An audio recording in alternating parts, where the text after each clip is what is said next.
Le Rural Bénin TV, c'est les actualités agricoles 7 jours sur 7. Mesdames et messieurs, bonsoir et bienvenue dans cette édition de votre journal.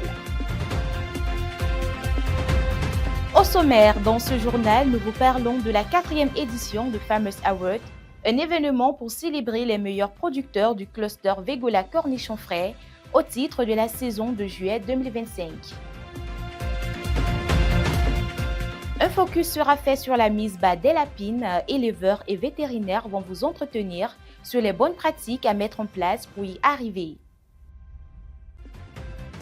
Voilà pour vous les temps forts de cette édition de développement dans un instant.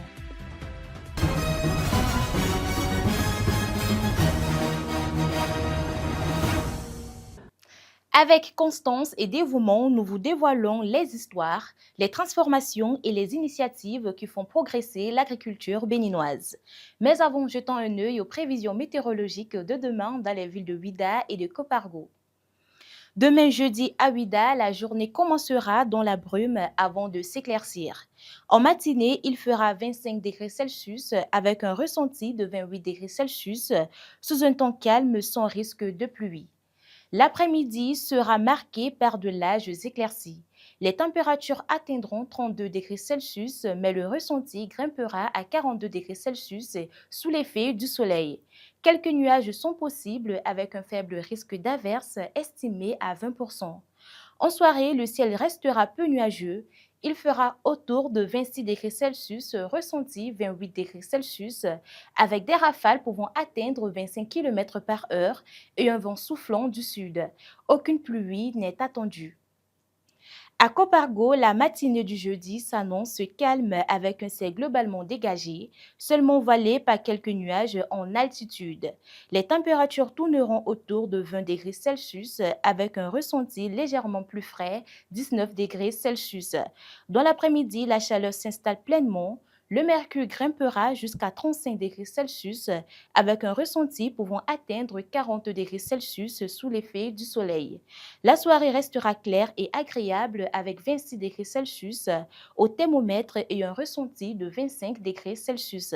Le vent sera quasi calme autour de 10 km/h et aucune pluie n'est prévue. L'Agence des parcs nationaux annonce la tenue de la 4e édition du Fitness des parcs nationaux le 13 décembre 2025 de 6h à 21h au fin pavé Fidrosset de Cotonou. Placée sous le leadership du ministère du Cadre de vie et des Transports, cette initiative vise à promouvoir l'activité physique tout en renforçant la sensibilisation du public à la préservation des aires protégées. L'édition 2025 innove avec la mise en jeu de plusieurs lots, dont une moto neuve et des smartphones, afin d'encourager une forte mobilisation. La participation est gratuite sous réserve de l'acquisition du maillot officiel de l'événement. Le mardi 18 novembre 2025, l'Agence territoriale de développement agricole du pôle 7 à Abomey-Calavi a accueilli la 4e édition des Farmers Awards, un événement organisé par Végola Bénin. La cérémonie a mis à l'honneur 133 producteurs agrégés du cluster Végola Cornichon Frais, distingués pour leurs performances au cours de la saison agricole de juillet à octobre 2025. Reportage avec Jean-Baptiste Rantonou et Jean-Dec Torono. Dans sa 3e année d'expérience marquée par 6 saisons de production contractuelle depuis son installation au Bénin en 2017, Végola Bénin continue de démontrer sa volonté de contribuer à la promotion de la spéculation cornichon au Bénin, ainsi qu'à l'autonomisation des producteurs. Ce mardi 18 novembre 2025, à l'Agence territoriale de développement agricole du pôle 7 à Abomey-Calavi, l'entreprise a organisé la 4e édition des Farmers Awards, un événement pour célébrer les meilleurs producteurs. La 4e édition de Farmers Awards, une cérémonie dédiée à la fois au bilan saisonnier, mais également à la célébration de performances des meilleurs agrégés de ce cluster à l'issue de la saison. À ce jour, nos efforts en tant qu'entreprise au Bénin ont permis de créer une dynamique pouvant booster la production de cornichons et l'inscrire au rang des cultures d'exportation du Bénin sur les marchés internationaux, européens, américains et asiatiques. Au cours de cette 4e édition, 133 maraîchers agrégés sur 306 ayant contracté pour le compte de la saison de juillet 2025 ont été célébrés suite à leurs meilleures performances. Classés en plusieurs catégories, ces derniers ont reçu des lettres d'excellence, des pulvérisateurs, des motopompes ainsi que des raccords flexibles, de quoi les motiver à performer davantage. En décernant ces récompenses, nous reconnaissons vos réalisations exceptionnelles et nous exprimons notre gratitude pour votre contribution inestimable à vos communautés et à votre... Aujourd'hui, c'est bien beau, mais le plus difficile, c'est de maintenir les résultats que nous avons déjà eus, mais aller plus loin. Je suis vraiment content de ce que Végola est en train de faire avec nos acteurs agricoles. Et je veux vraiment, avec vous, souhaiter que la croissance des activités au niveau de Végola puisse embraser autres filières, autres cultures que le cornichon. Très heureux de cette reconnaissance, les récipiendaires n'ont ménagé aucun effort à remercier Végola Bénin pour son geste d'encouragement. Ils ont également exhorté les autres producteurs encore sceptiques à emboîter leur part. Je remercie beaucoup le Végola, l'association Végola, qui aujourd'hui est en train de nous donner ces kits. Cette célébration a permis de motiver davantage les maraîchers agrégés à mieux se professionnaliser dans la production contractuelle. Elle a renforcé leur engagement et leur détermination à faire du cluster un véritable instrument de promotion de la production de cornichons. Le Bénin accueille du 26 au 28 novembre 2025 la conférence scientifique internationale sur la mangue, un rendez-vous majeur réunissant des experts, chercheurs et acteurs de plus de 20 pays disposant d'une grande expérience dans la filière. Suivez le président de l'Union nationale des transformateurs de mangue du Bénin pour plus de détails. J'aimerais vous annoncer un événement de grande envergure que nous sommes en train d'organiser sur la mangue, la conférence scientifique internationale sur la mangue du Bénin, à laquelle sera présente plus de 14 interprofessions de filières mangue de l'Afrique et 2 interprofessions filières, ils appellent ça horticole, de pays étrangers. Cette conférence aura lieu les 26, 27 et 28 novembre 2025.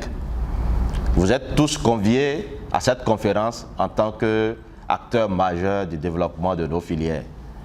Il ne faudrait pas que notre président filière agrumes puisse penser que comme on parle de la mangue, il n'est pas invité. Quand une filière se développe, toutes les autres filières se développent autour d'elle. Donc nous remercions l'engagement du pôle 5 qui s'est engagé pour la réussite de cet événement que nous sommes en train de préparer de façon conjointe. Nous remercions toute l'Assemblée pour leur implication aussi. On ne peut citer tous ceux qui ont participé à la réussite de la planification de ce projet. Mais la réussite nous reviendra tous quand nous allons réussir cet événement d'envergure. Même les pays de l'AES ont confirmé leur présence. Une session de formation destinée aux agents des laboratoires de contrôle de qualité des médicaments vétérinaires des États membres de l'UEMOA se tient du 17 au 28 novembre à Cotonou. Pendant 10 jours, les participants seront formés aux méthodes normalisées décrites dans les pharmacopées internationales, un enjeu majeur pour la sécurité sanitaire animale, humaine et environnementale. Passons à présent au dossier du jour, dont la cuniculture, bien gérer la gestation et la période postpartum, est essentielle pour la santé des lapines et de leurs petits, tout en améliorant la rentabilité de l'élevage. La préparation du nid, une alimentation adaptée et une hygiène rigoureuse sont autant d'éléments clés pour réduire la mortalité et favoriser une croissance saine des lapéraux. Dans ce reportage réalisé par Muriel Roukanri et Pierrot Degila, découvrez les bonnes pratiques à adopter pour assurer le bien-être des mères et de leurs petits et réussir vos élevages.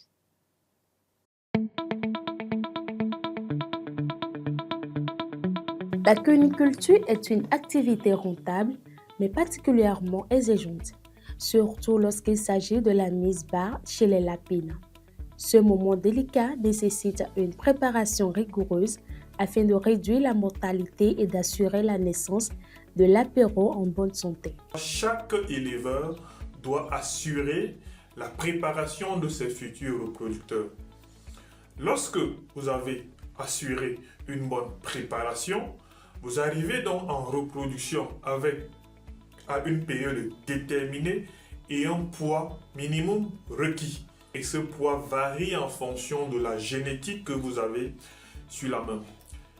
Les femelles doivent donc être mises en reproduction avec un mâle en santé. Les femelles elles-mêmes doivent être en santé, logées dans un meilleur environnement, c'est-à-dire meilleure cage, avec du bon matériel, respectant les normes de construction, et un bâtiment qui assure les échanges entre l'extérieur et l'intérieur. Après cette étape, donc, vous allez suivre la gestation. La gestation qui dure en moyenne 30 jours. Vous devrez la suivre, veiller à apporter des soins particuliers à la femelle, particulièrement les 7 derniers jours avant la mise bas, parce que la qualité de l'apéro que vous obtenez dépend de la gestion de la gestation, mais plus particulièrement la dernière semaine de la mise bas. Après la mise bas, l'alimentation devient un élément clé, tant pour la mère que pour ses petits. Une nutrition adaptée favorise une bonne croissance de l'apéro et contribue à maintenir une hygiène optimale dans le clapier. Il faut donner des foins à volonté, de lait de qualité. Il faut aussi privilégier les questions de légumes verts, mais il faut sélectionner les types de légumes qu'il faut pour ces animaux-là. Il faut donner des granulés. Il y a des programmes en granulés aujourd'hui pour les lapins. Généralement, au Bénin, nous avons deux types. Nous avons l'engraissement et les puces. Donc, il faut savoir choisir quelle alimentation donner à ces animaux-là. Il faut mettre la femelle dans un environnement optimal, l'apporter un meilleur aliment, des soins de qualité afin qu'elle puisse produire un lait de qualité et en quantité suffisante. Au besoin, vous devez même pratiquer l'allaitement contrôlé. C'est-à-dire pour qu'à chaque fois que la femelle va allaiter, qu'elle apporte une quantité importante de lait à l'apéro. Il faut mettre un programme alimentaire sur pied en fonction de la qualité de votre aliment, en fonction du type d'aliment que vous avez. Il est également recommandé de remettre la lapine à la reproduction après un délai précis afin de tirer parti de son potentiel reproductif tout en préservant son bien-être. Dans les normes en cuniculture, les lapines doivent être remises au mâle 11 jours après la mise bas. Certains le feront après à cause des difficultés qu'ils rencontrent sur le plan technique. Je disais précédemment qu'une lapine fera en moyenne 8 mises bas par an. Là, ce sont des lapines qui sont remises au mâle 11 jours après la mise bas. C'est-à-dire chaque 42 jours, une femelle doit être capable de mettre bas. Une mise bas, ou alors une remise au mâle précoce, ce n'est pas intéressant. C'est-à-dire avant 11 jours, ce n'est pas intéressant parce que vous épuisez davantage la femelle. Toutefois, certaines difficultés surviennent fréquemment après la mise bas. Après la mise bas, vous avez les questions d'infection des mamelles, qu'on appelle généralement la mastite, et qui peut être due à des blessures ou même au nid dans lequel se trouve la mère, la lapine, qui pourrait la blesser. Donc il faut veiller à cela. Il faut éviter toutes les questions ou bien les éléments qui vont essayer de faciliter l'inflammation des mamelles. Et l'autre élément, c'est le cannibalisme ou l'abandon. Le cannibalisme, c'est déjà que la lapine mange ses petits. Et l'abandon, c'est qu'elle refuse d'allaiter les petits. Et généralement, ça, c'est dû au stress, également à la manipulation excessive ou d'abandon. Nous avons également la diarrhée post-mise bas. Après la mise bas, vous pouvez avoir des cas de diarrhée. Dans ces conditions, il faut veiller à ce que l'animal puisse bien manger équilibré, boire de l'eau propre et saine. La cuniculture demeure donc une activité qui demande du temps, de la patience et une grande rigueur, surtout pendant la gestation et la période postpartum. Les éleveurs sont appelés à adopter les bonnes pratiques pour assurer une gestion efficace des lapines et offrir de meilleures chances de suivi et de croissance aux lapereaux.